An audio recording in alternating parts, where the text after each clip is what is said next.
அனைத்து விவசாய நண்பர்களுக்கும் வணக்கம். இப்போது பார்த்திங்கன்னா நம்ம செடி பார்த்திங்கன்னா வளர்ச்சி இல்லை, நிறைய பேர் சொல்லிகிட்ருக்காங்க. மல்லிகை செடி இந்த டேட்டை பாருங்கள், நம்ம ஒரு மாதத்துக்குள்ளே எந்தளவுக்கு செடி மாற்றங்கள் வந்திருக்குன்னு உங்களுக்கே தெரியும். இந்த டேட்டோடு நம்ம மென்ஷன் பண்ணியிருக்கோம்.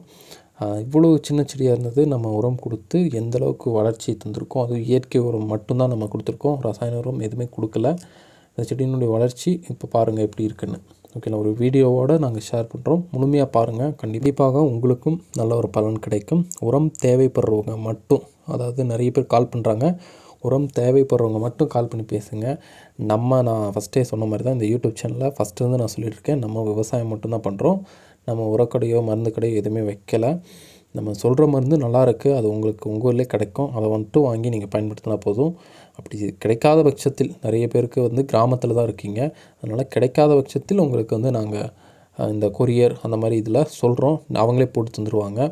கண்டிப்பாக தேவையான மருந்து மட்டும் வாங்க, நிறைய செலவு பண்ணாதீங்க. மருந்து கடைக்காரங்க போய் எல்லோரும் காசாலையிலே கொடுக்காதீங்க. உங்களுடைய வாழ்க்கை முறையை பாருங்கள். இதில் உங்களுக்கு எந்த அளவுக்கு வளர்ச்சி வந்திருக்குன்னு பாருங்கள். அந்த செடிக்கும் இந்த செடிக்கும் எந்த அளவுக்கு வளர்ச்சி வந்திருக்குன்னு பாருங்கள். கண்டிப்பாக இந்த வளர்ச்சி உங்களுக்கும் கிடைக்கும். அது மட்டும் இல்லாமல் ஈல்டை அதிகப்படுத்துறதுக்கான பயன்களும் அந்த மருந்தும் நம்ம சொல்கிறோம். இந்த யூடியூப் சேனல் மூலிமா நீங்கள் நிறைய விஷயங்கள் பார்த்துருப்பீங்க.